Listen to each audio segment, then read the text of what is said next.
Good evening বন্ধুরা, কেমন আছো? আশা করছি সবাই খুব ভালো আছো। আমিও মোটামুটি ভালোই রয়েছি। বিকেল বিকেল একটু রেডি হয়ে বেরিয়ে পড়েছিলাম একটু বাইরে ঘুরতে যাব বলে, যেহেতু আজকে তোমাদের দাদাভাইয়ের ছুটির দিন ছিল। মেয়েকে নিয়ে একটু গ্রাউন্ডে ঘোরাও হলো, মেয়ে একটু বাইরে খেলাধুলো করছে, দেখছো বারবার হাঁটছে আসছে।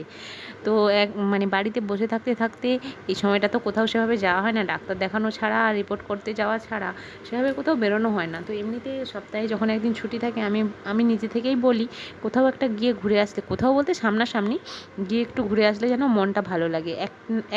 একটা বাড়িতে থাকতে থাকতে যেন আর বোরিং লাগে। এই পাশে দেখো